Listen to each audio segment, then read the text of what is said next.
Hello, I'm Mariana King from Where the Sidework Ends. Anyone who knows me is aware of my deep affection for a little show called The Great British Baking Show.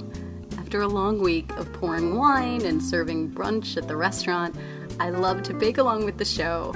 It not only gives me a sense of control in a world full of chaos, but it introduces me to bizarre confections like the Jaffa cake. What is a Jaffa cake? It is a handheld sponge cake layered with orange jelly and covered in a chocolate shell.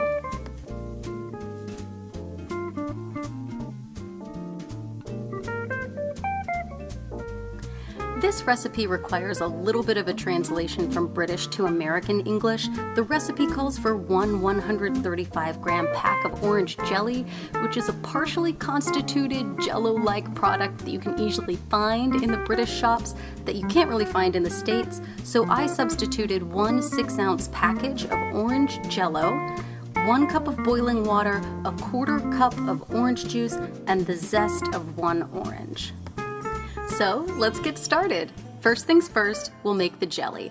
I made my jelly the day before because I wanted to make sure it was super set up. I combined the pack of Jell-o, the boiling water, the zest and juice of 1 orange, then I poured it into a sheet pan 13 by 9 inches and put it in the fridge. You'll want to also locate a cutter that is a little bit smaller than the top of your cakes will be. I just used the top of a spice jar that I had and it was the perfect shape. So once your jelly is set up, you just want to cut out 12 jelly rounds and set them to the side. Moving on to the sponge. In the bowl of an electric mixer, combine 50 grams of sugar with 2 large room temperature eggs and beat until you reach ribbon stage. Ribbon stage is where you pull the whisk out and the batter falling back into the bowl leaves a ribbon on top of the batter that takes about 3 seconds to sink in. After you've reached ribbon stage, you want to gently fold in your flour, either 50 grams of self-raising flour or 50 grams of all-purpose flour mixed with some baking powder and salt. The recipe is on the website and that's linked below.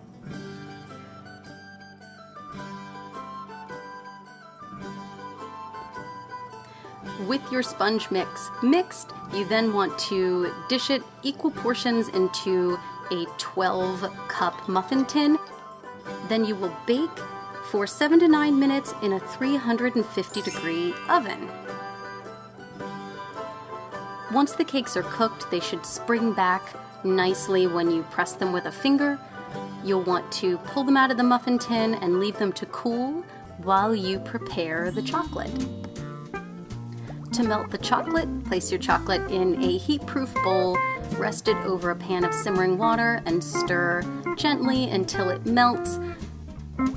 And now on to the assembly. You'll place a jelly round on top of each sponge, then you'll coat the sponge, either spread or spoon the chocolate onto the top, and you want to make sure you completely cover the jelly round. It is a little tricky, I'm not going to lie to you. I did have a couple that melted off. Then you take a fork and you'll make the classic cross hatch in the top, and there you have it. The Jaffa cakes are a classic companion to a British cup of tea. Don't forget to leave your sugar, cream, and lemon to the side so your guests can dress up their tea as they'd like. It doesn't get much more British than a Jaffa cake unless it's watching The Great British Baking Show, which is in new episodes now on PBS on Friday nights. So happy baking, and I look forward to seeing you again right here where the sidework ends.